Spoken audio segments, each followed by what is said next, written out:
ശ്രീ ഗുരുഭ്യോ നമഃ.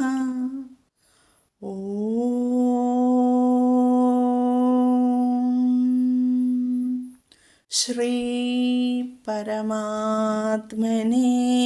നമഃ.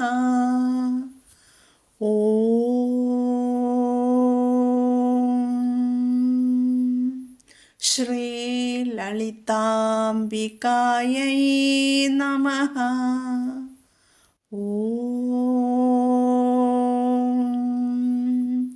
നമോ നാരായണായ.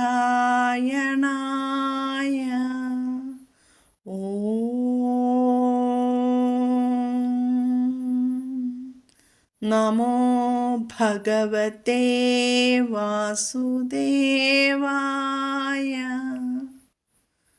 നമസ്തേ സജ്ജനങ്ങളെ, ഇന്ന് നമുക്ക് വിഷ്ണു സഹസ്രനാമ സ്തോത്രത്തിലെ 12ാമത്തെ ശ്ലോകത്തിൻ്റെ അന്വയാർത്ഥങ്ങളെ പഠിക്കാം. ആദ്യം പാരായണം പഠിച്ചു കഴിഞ്ഞു. 10, 11, 12 ശ്ലോകങ്ങൾ പാരായണം ഒന്നിച്ച് പഠിച്ചു. അതിൻ്റെ ലിങ്ക് ഞാൻ ഇതിൽ ഡിസ്ക്രിപ്ഷനിലിടാം. ഇന്ന് നമുക്ക് 12ാമത്തെ ശ്ലോകം പഠിക്കാം. ആദ്യം ശ്ലോകം ചൊല്ലാം. വസുർവസുമനാ സത്യസമാത്മാ സംമിതഃ സമഃ അമോഘഃ പുണ്ഡരീകാക്ഷോ വൃഷകർമാ വൃഷാകൃതിഃ. വസുർവസുമനാ സത്യസമാത്മാ സംമിതഃ സമഃ അമോഘഃ പുണ്ഡരീകാക്ഷോ വൃഷകർമാ വൃഷാകൃതിഃ. ഇതിലെ പദച്ഛേദങ്ങൾ, അതായത് 104 മുതൽ 113 കൂടിയുള്ള 10 നാമങ്ങളാണ് ഇതിൽ നമുക്ക് പഠിക്കേണ്ടത്. വസുഹു, വസുമനാഹ, സത്യഃ, സമാത്മാ, സംമിതഃ, സമഃ, അമോഘഃ, പുണ്ഡരീകാക്ഷഃ, വൃഷകർമ്മ, വൃഷാകൃതിഃ. ഇവിടെ വിസർഗസന്ധികളിലെ മാറ്റങ്ങളൊക്കെ ഞാൻ പഠിപ്പിച്ചിട്ടുണ്ട്. 10, 11, 12 ശ്ലോകങ്ങൾ പാരായണം ചെയ്ത് പഠിപ്പിച്ചപ്പോൾ. എങ്കിലും ഒന്നും കൂടി ഓർമ്മിപ്പിക്കാം. വസുഹു, വസുമനാഹ. അപ്പോൾ അവിടെ വസുഹു ഉക്കാരം വന്നു. വിസർഗത്തിന് മുമ്പ് ഉക്കാരം വന്നു. വിസർഗശേഷം വാ വന്നിരിക്കുന്നു. അപ്പോൾ അവിടെ രേഭം വരും. വസുർ വസുമനാ, വസുമനാഹ സത്യഃ. അപ്പോൾ അവിടെ വിസർഗം കഴിഞ്ഞിട്ട് സത്യഃ സാ വന്നതുകൊണ്ട് ആ സാ ഇരട്ടിക്കും. അല്ലെങ്കിൽ വിസർഗസ്ഥാനത്ത് ഇതിന് പകരമായിട്ട് നമുക്ക് വിസർഗസ്ഥാനത്ത് സ എന്ന് ചൊല്ലാം. എന്താണ്? വസുർ വസുമനാ സത്യ എന്ന് ചൊല്ലാം. അടുത്തത് സത്യഃ കഴിഞ്ഞിട്ട് സമാത്മാ. അവിടെയും വിസർഗം കഴിഞ്ഞിട്ട് സാ വന്നതുകൊണ്ട് സാ ഇരട്ടിക്കും. അല്ലെങ്കിൽ സ വിസർഗസ്ഥാനത്ത് ചൊല്ലാം. സത്യസമാത്മാ എന്ന് ചൊല്ലാം. ഇനി ഇവിടെ ചില പുസ്തകങ്ങളിൽ പ്രശ്ലേഷ ചിഹ്നമാണ്. അപ്പോൾ അവിടെ അസംമിതഃ എന്ന് വരും. ചില പുസ്തകങ്ങളിൽ പാഠഭേദമാണ്. ചില പുസ്തകങ്ങളിൽ ഈ പ്രശ്ലേഷ ചിഹ്നം ഇട്ടിട്ടുണ്ടാവില്ല. സംമിതഃ എന്ന് അർത്ഥമെടുക്കും. അത് കഴിഞ്ഞിട്ട് സമഃ, സംമിതഃ സമഃ. അപ്പോൾ അവിടെയും സായ ഇരട്ടിക്കും. അല്ലെങ്കിൽ സംമിത സമഃ എന്ന് ചൊല്ലാം കേട്ടോ. വസുർ വസുമനാ സത്യസമാത്മാ സംമിതഃ സമഃ. അടുത്ത വരി അമോഘഃ പുണ്ഡരീകാക്ഷോ. അമോഘ, ഘ ചൊല്ലണം. ഘോഷാക്ഷമാണ് ഘ. ഘനം, ഘടികാരം എന്നൊക്കെ പറയുന്ന ഘായാണ്. അത് കഴിഞ്ഞ് വിസർഗം. വിസർഗം കഴിഞ്ഞിട്ട് എന്താ അക്ഷരം വന്നിരിക്കുന്നത്? പായാണ്. പുണ്ഡരീകാക്ഷോ, പുണ്ഡരീകാക്ഷഃ. അപ്പോൾ പാ വന്നതുകൊണ്ട്, വിസർഗം കഴിഞ്ഞിട്ട് പാ വന്നതുകൊണ്ട് അവിടെ നമ്മൾ എഫ് എന്ന് ചൊല്ലും. അമോഘഫ്, ഫ് എന്ന് ചൊല്ലും. അമോഘഫ് പുണ്ഡരീകാക്ഷോ. അവിടെ ഓകാരം വന്നു. പുണ്ഡരീകാക്ഷഃ എന്നുള്ളത് കഴിഞ്ഞിട്ട് വൃഷകർമ്മ വാ വന്നതുകൊണ്ട് അവിടെ ഓകാരം വന്നു. വിസർഗത്തിന് ഓകാരം കൂട്ടി യോജിപ്പിച്ചു. അത് കഴിഞ്ഞിട്ട് വൃഷാകൃതി, വൃഷകർമ്മ വൃഷാകൃതി. അവിടെ മാറ്റങ്ങളൊന്നുമില്ല. ഇത്രയാണ് ശ്ലോക പാരായണത്തിൽ നമ്മൾ ശ്രദ്ധിക്കേണ്ടത്. അമോഘഃ പുണ്ടരീകാക്ഷോ വൃഷകർമാ വൃഷാകൃതി. ഇവിടെ പുണ്ടരീകാക്ഷോ എന്ന് പറയുമ്പോൾ ഡ മൃദുവാണ്. പിന്നെ വൃഷകർമ്മ വൃഷാകൃതി. കൃത്തി തീ എന്ന് പറയുന്നിടത്ത് ശ്രദ്ധിക്കണം, താ തന്നെ പറയണം, അത് മൃദുവാകാൻ പാടില്ല. ഇനി പദച്ഛേദ നാമങ്ങൾ പറഞ്ഞു തന്നു. ഇനി ഇതിലെ ഓരോ നാമങ്ങളുടെയും വിശദീകരണം നമുക്ക് പഠിക്കാം. 104 നാമം വസുഹു. എല്ലാ ഭൂതങ്ങൾക്കും വാസസ്ഥാനമായിരിക്കുന്നവൻ, അല്ലെങ്കിൽ എല്ലാ ഭൂതങ്ങളിലും വസിക്കുന്നവൻ, എല്ലാറ്റിൻ്റെയും അന്തര്യാമിയായി നിൽക്കുന്നതും എല്ലാറ്റിനെയും ഉൾക്കൊള്ളുന്നതും ആത്മാവ് മാത്രമാണ്. വസവോ യത് വിവസത്തെ സർവം. സർവത്തിനെയും സംരക്ഷിക്കുന്നവനാരോ അവൻ വസു. പ്രപഞ്ചത്തിലെ എല്ലാ പദാർത്ഥങ്ങളെയും സൂക്ഷ്മതയോടെ സംരക്ഷിക്കുന്നത് ഭഗവാനാണ്. പ്രളയകാലം വരുമ്പോൾ എല്ലാ ഭൂതങ്ങളെയും തന്നിൽ ലയിപ്പിക്കുകയും സൃഷ്ടി ആരംഭിക്കുമ്പോൾ അവയെ പുനഃസൃഷ്ടിക്കുകയും ചെയ്യുന്നു. വസു എന്നതിന് രശ്മി, അഗ്നി, സമ്പത്ത്, ഇങ്ങനെ പല അർത്ഥങ്ങളുമുണ്ട്. ഭഗവത്ഗീതയിലെ വിഭൂതി യോഗത്തിലെ അധ്യായം 10 വിഭൂതി യോഗത്തിലെ ശ്രീകൃഷ്ണ ഭഗവാൻ അർജുനനോട് പറയുന്നത് എന്താണെന്നോ? രുദ്രാണാം ശങ്കരശ്ചാസ്മി വിത്തേശോ യക്ഷരക്ഷസാം വസൂനാം പാവകശ്ചാസ്മി മേരുശിഖരിണാമഹം. രുദ്രന്മാരിൽ ശങ്കരൻ ഞാനാകുന്നു, യക്ഷന്മാർ രാക്ഷസന്മാർ ഇവരിൽ കുബേരൻ ഞാനാകുന്നു. അടുത്തത് വസുക്കളിൽ അഗ്നി ഞാനാകുന്നു എന്ന് പറയുന്നു. പിന്നെ പർവ്വതങ്ങളിൽ മേരു ഞാനാക്കുന്നു, അതാണ് അവസാനത്തെ പാദം. അപ്പോൾ വസുക്കളിൽ അഗ്നി ഞാനാക്കുന്നു എന്ന് പറയുന്നു ഇവിടെ, അല്ലേ? ബ്രഹ്മപുത്രനായ ദക്ഷ പ്രജാപതിയുടെ വസു എന്ന പുത്രിയിൽ ധർമ്മദേവന് ജനിച്ച 8 ദേവതകൾ, അവർ ദേവന്മാരിൽ ഒരു വിഭാഗമായ ഇവരെ വസുക്കളെന്നും ഗണദേവതകളെന്നും പറയുന്നുണ്ട്. ഇവരുടെ പേരുകൾ പല പുരാണങ്ങളിലും പാഠഭേദങ്ങളോട് കൂടിയാണ് കാണുന്നത്. എങ്കിലും മഹാഭാരതത്തിലും ബൃഹദാരണ്യകോപനിഷത്തിലും കൊടുത്തിട്ടുള്ള പേരുകൾക്ക് സാമ്യങ്ങളുണ്ട്. ബൃഹദാരണ്യകത്തിലെ 8 വസുക്കളുടെ പേരുകൾ എന്താണെന്നോ? അഗ്നി, പൃഥ്വി, വായു, അന്തരീക്ഷ, ആദിത്യ, ദൗഷ്യ, ചന്ദ്രൻ, നക്സ്തരണി, അതായത് നക്ഷത്രങ്ങൾ. അഗ്നി എന്ന് പറഞ്ഞാൽ തീ, പൃഥ്വി ഭൂമി, വായു കാറ്റ്, അന്തരീക്ഷ എന്ന് പറഞ്ഞാൽ അന്തരീക്ഷം, ആദിത്യ എന്ന് പറഞ്ഞാൽ സൂര്യൻ, ദൗഷ്യ ആകാശം, ചന്ദ്രനറിയാം അല്ലേ, നസ്കരണി നക്ഷത്രങ്ങൾ. ഇത് തന്നെയാണ് മഹാഭാരതത്തിൽ യഥാക്രമം അനലൻ അഗ്നിയെന്ന്, ധരൻ ആശ്രയം ധരിത്രി എന്ന്, അനലൻ അഹസ്, പ്രത്യൂഷൻ, പ്രഭാസൻ, അരുണൻ, സോമൻ, ധ്രുവൻ, ഇങ്ങനെ പേരുകൾ. അപ്പോൾ അഷ്ടവസുക്കളിൽ അഗ്നി ഞാനാക്കുന്നു എന്നാണ് ഭഗവാൻ പറഞ്ഞത്. ആദിവേദമായ ഋഗ്വേദം ആരംഭിക്കുന്നത് തന്നെ അഗ്നിയെ സ്തുതിച്ചുകൊണ്ടാണ്. അഗ്നിമീളേ പുരോഹിതം യജ്ഞസ്യ ദേവമൃത്യുജം ഹോതാരം രത്നധാതമം എന്നാണ് പറയുന്നത് തുടക്കം തന്നെ.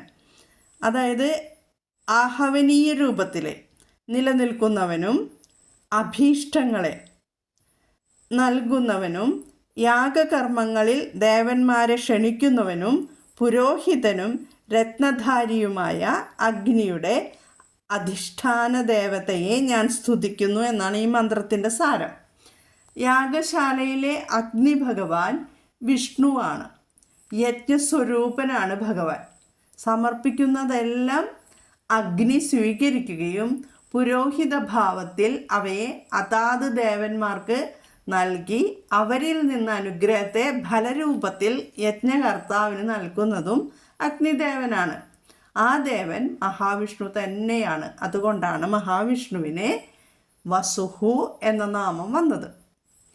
ഇനി 105-ാമത്തെ നാമം വസുമനാഹ. പരിശുദ്ധമായ പരമശ്രേഷ്ഠമായ മനസ്സോടു കൂടിയവൻ ആരോ അവൻ വസുമനസ്. മനസ്സ് ശുദ്ധമാകണമെങ്കിൽ എന്ത് വേണം? രാഗദ്വേഷങ്ങളില്ലാതാകണം. നമ്മുടെ മനസ്സ് പരിശുദ്ധമാണോ? ശ്രീമദ് ഭഗവത്ഗീതയിലെ സാഖ്യയോഗത്തിലെ 60 മുതൽ 68 വരെയുള്ള ശ്ലോകങ്ങളിൽ ഭഗവാൻ പറയുന്നത് എന്താണെന്നോ നമുക്കതിലൂടെ ഒന്ന് കടന്നു പോകാം. യതതോ ഹ്യപി കൗന്തേയ പുരുഷസ്യ വിപശ്ചിതഃ ഇന്ദ്രിയാണി പ്രമാധീനി ഹരന്തി പ്രസഭം മനഃ. ഹേ അർജുന, ഇന്ദ്രിയ സംയമനത്തിന് യത്നിക്കുന്ന ശാസ്ത്രജ്ഞാനമുള്ള മനുഷ്യൻ്റെ മനസ്സിനെ പോലും ക്ഷോഭകാരികളായ ഇന്ദ്രിയങ്ങൾ ബലാത്കാരമായി വലിച്ചിഴച്ചു കളയുന്നു. താനി സർവാണി സംയമ്യ യുക്ത ആസീത മത്പരഃ വശേ ഹി യസ്യേന്ദ്രിയാണി തസ്യ പ്രജ്ഞാ പ്രതിഷ്ഠിതാഃ. താനി സർവാണി സംയമ്യ യുക്ത ആസീത മത്പരഃ വശേ ഹി യസ്യേന്ദ്രിയാണി തസ്യ പ്രജ്ഞാ പ്രതിഷ്ഠിത. അവയെ ഇന്ദ്രിയങ്ങളെയെല്ലാം കീഴടക്കി പരമപ്പൊരുളായ എന്നിൽ തന്നെ മനസ്സിനെ ഏകാഗ്രമായി വയ്ക്കണം. എന്തെന്നാൽ ആർക്ക് ഇന്ദ്രിയങ്ങൾ സ്വാധീനങ്ങളാണോ അയാളുടെ പ്രജ്ഞ സ്ഥിരമത്രേ. ധ്യായതോ വിഷയാൻ പുംസഃ സംഗസ്തേഷുപജായത്തെ സംഗാത് സംജായത്തെ കാമഃ കാമാത് ക്രോധോഭിജായത്തെ ക്രോധാത് ഭവതി സമ്മോഹഃ സമ്മോഹാത് സ്മൃതിവിഭ്രമഃ സ്മൃതിഭ്രംശാത് ബുദ്ധിനാശഃ ബുദ്ധിനാശാത് പ്രണശ്യതി.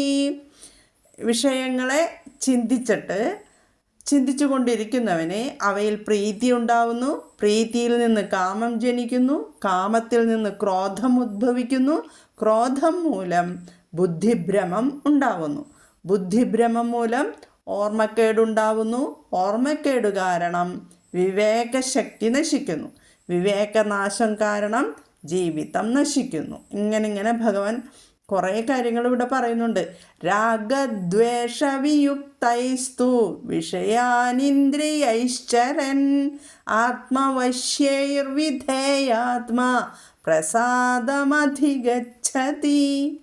ആത്മനിയന്ത്രണമുള്ളവൻ രാഗദ്വേഷങ്ങളില്ലാത്തവയും സ്വന്തം അധീനത്തിൽ വർത്തിക്കുന്നവയുമായ ഇന്ദ്രിയങ്ങളെ കൊണ്ട് വിഷയങ്ങൾ അനുഭവിക്കുകയാണെങ്കിലും ശാന്തി സുഖം നേടുന്നു. ഇത്രയും പറഞ്ഞപ്പോൾ കാര്യം മനസ്സിലായില്ലേ?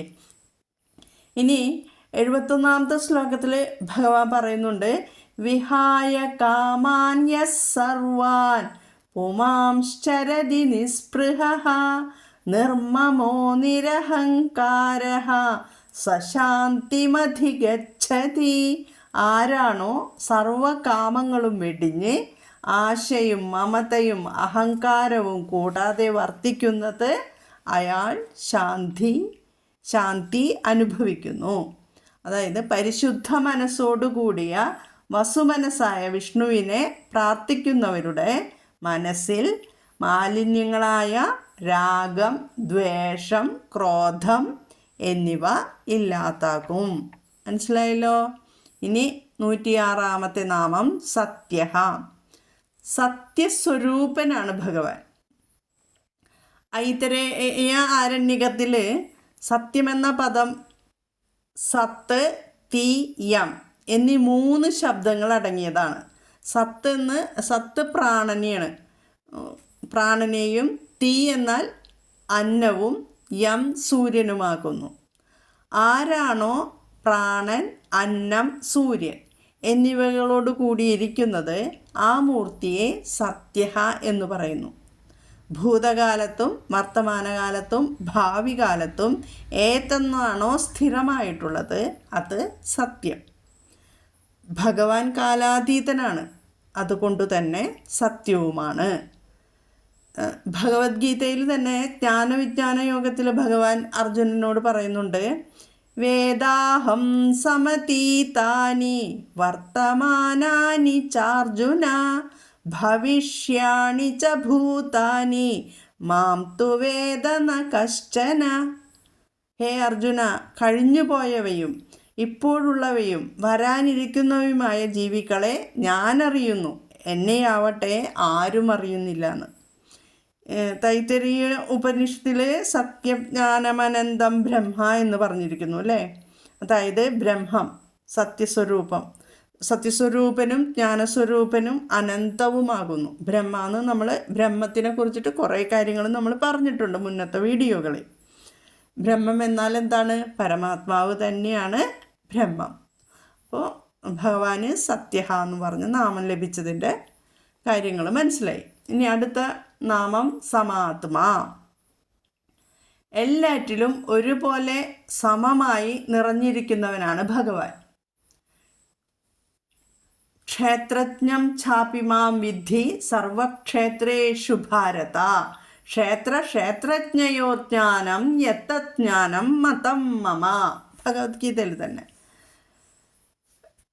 ഇവിടെ ഭഗവാൻ അർജുനനോട് പറയുന്നു, സർവക്ഷേത്രങ്ങളിലും, ക്ഷേത്രം ശരീരം അതായത് ജഡവസ്തുക്കൾ, ഞാനാണ് ക്ഷേത്രജ്ഞനെന്ന് അറിഞ്ഞാലും ക്ഷേത്രത്തെയും ക്ഷേത്രജ്ഞനെയും സംബന്ധിച്ച ശരിയായ അറിവാണ് ജ്ഞാനം എന്നാണ് എൻ്റെ മതം. മതം എന്ന് വെച്ചാൽ അഭിപ്രായം. ഇതാണ്. ഇപ്പോൾ വൈദ്യുതി ഉപകരണങ്ങളുടെ ഉദാഹരണം എടുത്തിട്ടുണ്ടെങ്കിൽ എന്താണ്? വൈദ്യുതി പ്രവഹിച്ചില്ലെങ്കിൽ ബൾബ് കത്തുമോ? ഫ്രിഡ്ജ്, TV എല്ലാത്തിലും വൈദ്യുതി പ്രവഹിക്കുമ്പോഴേ അവ പ്രവർത്തിക്കൂ. അതുപോലെ വൈദ്യുതിനെ നമുക്ക് കാണാൻ പറ്റുമോ? ഇല്ല. അതുപോലെ ഭഗവാന്റെ ചൈതന്യം കുടികൊള്ളുന്നത് കൊണ്ടാണ് പ്രപഞ്ചത്തിലെ എല്ലാം പ്രവർത്തനക്ഷമമാകുന്നത്. ഇനി അടുത്ത നാമം 108ാമത്തെ നാമം സംമിതഃ. ഇവിടെ ഒരു പാഠഭേദം വരുന്നുണ്ട്. ചിലപ്പോൾ ചില പുസ്തകങ്ങളിൽ ഒരു പ്രശ്ലേഷ ചിഹ്നം കാണാം. ഞാൻ എൻ്റെ 2 പുസ്തകത്തിലും കണ്ടില്ല. സംമിത സമഹ എന്ന് തന്നെയാണ് ഉള്ളത്. പക്ഷെ പാഠഭേദമുണ്ട്. അസംമിതഃ എന്ന് പറയാം കേട്ടോ. 2 നാമങ്ങളുണ്ട്. എങ്ങനെ വേണമെങ്കിലും നമുക്കെടുക്കാം. സംമിതഃ എന്ന് പറഞ്ഞാൽ എല്ലാവർക്കും ഒരുപോലെ സ്വീകാര്യമായത്, സൂക്ഷ്മമായ യുക്തിയിൽ കൂടിയും താത്വിക ചിന്തയിൽ കൂടിയും ഋഷിമാർക്ക് പൂർണ്ണബോധ്യമായതും സ്വീകാര്യമായതും ആയതുകൊണ്ട് ഭഗവാൻ സംമിതഃ. അസംമിതഃ എന്ന് പറഞ്ഞാൽ നമുക്ക് അർത്ഥം എടുക്കേണ്ടത് എന്താണ്?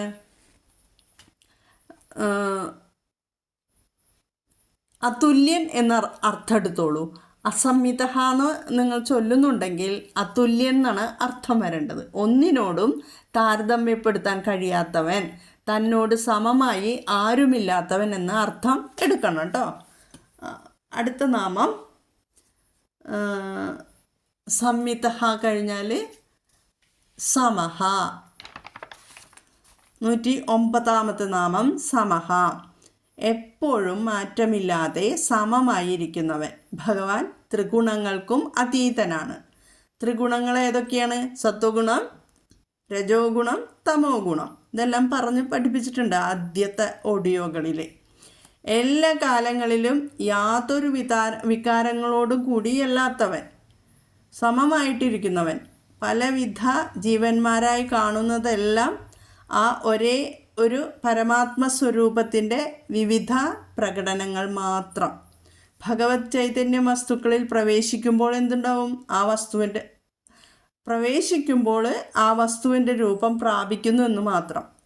എല്ലാവരിലും ഒരേ ചൈതന്യമാണ് പ്രവേശിക്കുന്നത്. ഇനി വേറൊരു അർത്ഥമുണ്ട് സമഹ എന്ന നാമത്തിന്. അതായത് മാ എന്നുള്ളത് നമ്മൾ പഠിച്ചു അല്ലേ, മഹാലക്ഷ്മി അല്ലെങ്കിൽ ഐശ്വര്യം. സ എന്നാൽ സഹിതം അഥവാ കൂടെ. സമഹ എന്ന് പറഞ്ഞാൽ മഹാലക്ഷ്മിയോട് സദാ ചേർന്നവൻ എന്നും ഒരു വ്യാഖ്യാനം കാണുന്നുണ്ട്.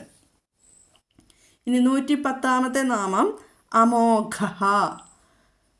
വ്യർത്ഥമല്ലാത്ത, വിഫലമാവാത്ത, ഫലമുള്ള എന്നെല്ലാം അർത്ഥമെടുക്കാം. പൂജ, സ്തുതി, സ്മരണം എന്നിവ ചെയ്താൽ സമ്പൂർണ്ണ ഫലം ദാനം ചെയ്യുന്നവൻ. ഭക്തന്മാർ ഭഗവാനെ ഏത് ഭാവത്തിലാണോ ഭജിക്കുന്നത് ആ ഭാവത്തിൽ തന്നെ അവരെ അനുഗ്രഹിക്കുന്നു. ധ്രുവൻ്റെ കഥ എല്ലാവർക്കും അറിയാം അല്ലേ. നാരദൻ മഹാവിഷ്ണുവിൻ്റെ രൂപമാണ് പറഞ്ഞു കൊടുത്തത്. ആ രൂപത്തെ മനസ്സിൽ സങ്കല്പിച്ചിട്ടാണ് ധ്രുവൻ തപസ്സു ചെയ്തത്. ഭഗവാൻ ധ്രുവന് മുന്നിൽ പ്രത്യക്ഷപ്പെട്ടതും ആ രൂപത്തിൽ തന്നെയാണ്, മഹാവിഷ്ണുവിൻ്റെ രൂപത്തിലാണ്. ഭക്തന്മാരുടെ സർവാഭിഷ്ടങ്ങളെയും സാധിപ്പിക്കുന്നവൻ, സദാ രക്ഷിക്കുന്നവൻ, ഇഷ്ടഫലത്തെ നൽകുന്നവൻ മഹാവിഷ്ണു. അതുകൊണ്ട് മഹാവിഷ്ണുവിന് അമോഘ എന്ന നാമം വന്നു. അടുത്ത നാമം 111 നാമം പുണ്ടരീകാക്ഷ. ഈ നാമം നമ്മൾ പഠിച്ചു അല്ലേ. പുണ്ടരീകാക്ഷം പഠിച്ചു കഴിഞ്ഞ നാമമാണ്. പുണ്ടരീകം എന്നാൽ വെളുത്ത താമരപ്പൂവ്. ആ വെളുത്ത താമരപ്പൂ പോലെ കണ്ണുകളുള്ളവൻ ആരോ അവൻ പുണ്ടരീകാക്ഷൻ. ഇനി വേറൊരു അർത്ഥം അന്ന് തന്നെ പറഞ്ഞു തന്നിട്ടുണ്ട്. ഭക്തന്മാരുടെ ഹൃദയമാകുന്ന കമലത്തിൽ, താമരപ്പൂവിൽ ഹൃദയത്തെ താമരപ്പൂവായിട്ട് ഉപമിച്ചിട്ടുണ്ടെങ്കിൽ അതിൽ കുടികൊള്ളുന്നവൻ ആരോ അവൻ പുണ്ടരീകാക്ഷൻ. നിർമ്മലമായ മനസ്സുള്ളവർക്ക് അവരുടെ ഹൃദയാകാശത്തിൽ ഭഗവാനെ കാണാൻ സാധിക്കും. പുണ്ടരീകാക്ഷ എന്ന് പറഞ്ഞതിൻ്റെ ആ നാമത്തിൻ്റെ അർത്ഥം മനസ്സിലായല്ലോ. ഇനി 112 നാമം വൃഷകർമ്മ. 101 നാമത്തിൽ കഴിഞ്ഞ ശ്ലോകത്തിൽ പഠിപ്പിച്ചു. വൃഷത്തിൻ്റെ അർത്ഥം എന്താണ്? ധർമ്മം. വൃഷാകപിഹി അല്ലേ, അത് അപ്പോൾ നമ്മൾ ധർമ്മം എന്ന് പഠിച്ചിട്ടുണ്ട് വൃഷത്തിൻ്റെ അർത്ഥം. ഇനി ഇവിടെ വൃഷകർമ്മ എന്നാണ്. അപ്പോൾ ധർമ്മരൂപമായ കർമ്മത്തോട് കൂടിയവൻ, ധർമ്മത്തെ കർമ്മമാക്കിയവൻ ആരോ അവൻ വൃഷകർമ്മ. ധർമാനുഷ്ഠാനത്തോടെ പ്രവർത്തിക്കുകയും ധർമ്മ സംസ്ഥാപനത്തിനു വേണ്ടി അവതരിക്കുകയും ചെയ്യുന്നവനാണ് ഭഗവാൻ. അതുകൊണ്ട് ഭഗവാന് വൃഷകർമ്മ എന്ന നാമം ലഭിച്ചു. ഇനി ഗീതയിൽ ഭഗവാൻ പറയുന്നത് ഒന്നും കൂടി ഒന്ന് ശ്രദ്ധിക്കുക അല്ലേ. യഥാ യഥാ ഹി ധർമ്മസ്യ ഗ്ലാനിർഭവതി ഭാരത അഭ്യുത്ഥാനമധർമ്മസ്യ തദാത്മാനം സൃജാമ്യഹം. അർജുന, എപ്പോഴൊക്കെ ധർമ്മത്തിന് ഹാനിയും അധർമ്മത്തിന് വർധനവും ഉണ്ടാകുന്നുവോ അപ്പോഴൊക്കെ ഞാൻ ജന്മമെടുക്കുന്നു. പരിത്രാണായ സാധൂനാം വിനാശായ ച ദുഷ്കൃതാം ധർമ്മ സംസ്ഥാപനാർത്ഥായ സംഭവാമി യുഗേ യുഗേ. സജ്ജനങ്ങളെ സംരക്ഷിക്കാനും ദുർജനങ്ങളെ നശിപ്പിക്കുവാനും ധർമ്മം നിലനിർത്തുവാനുമായി യുഗം തോറും ഞാൻ അവതരിക്കുന്നു. അങ്ങനെയാണ്, ഇതാണ് ഭഗവാൻ പറയുന്നത്. അപ്പോൾ ധർമ്മം നിലനിർത്താനായിട്ട് യുഗം തോറും ഭഗവാൻ അവതരിക്കും. ഭഗവാൻ ചെയ്യുന്ന കർമ്മമെല്ലാം ധർമ്മമായതുകൊണ്ട് വൃഷകർമ്മ എന്ന നാമം ലഭിച്ചു. ഇനി 113 നാമം വൃഷാകൃതിഹി. ധർമ്മത്തിനു വേണ്ടി തന്നെയുള്ള ശരീരത്തോടു കൂടിയവൻ. വൃഷാകൃതിഹി, ധർമ്മമായ രൂപത്തോടു കൂടിയവൻ, ധർമ്മസ്വരൂപൻ. അങ്ങനെ ഇതാണ് ഈ വൃഷാകൃതിഹി എന്ന് പറയുന്ന നാമത്തിൻ്റെ അന്വയാർത്ഥം. ധർമ്മത്തിനു വേണ്ടി തന്നെയുള്ള ശരീരത്തോടു കൂടിയവൻ. അങ്ങനെ നമ്മൾ 12 ശ്ലോകത്തിലെ 10 നാമങ്ങളുടെയും അന്വയാർത്ഥങ്ങൾ വിശദീകരിച്ചു. എല്ലാവർക്കും മനസ്സിലായി എന്ന് വിശ്വസിക്കുന്നു. ഡിസ്ക്രിപ്ഷനിൽ അന്വയാർത്ഥങ്ങൾ തരുന്നുണ്ട്. എല്ലാവരും ശ്രദ്ധിക്കുക. എല്ലാ സജ്ജനങ്ങൾക്കും ഭഗവാന്റെ കൃപാകടാക്ഷം ലഭിക്കണേ എന്ന പ്രാർത്ഥനയോടെ ഓം ശ്രീ ഗുരുഭ്യോ നമഃ. എന്തെങ്കിലും തെറ്റുകളൊക്കെ വന്നിട്ടുണ്ടെങ്കിൽ അത് എൻ്റേത് മാത്രമാണ്. എല്ലാവരും ക്ഷമിക്കുക. ജഗദീശ്വരൻ്റെ കൃപാകടാക്ഷം എല്ലാവർക്കും ലഭിക്കട്ടെ. ഓം ശ്രീ ഗുരുഭ്യോ നമഃ. ഹരി ഓം. ഓം തത്സത്ത്.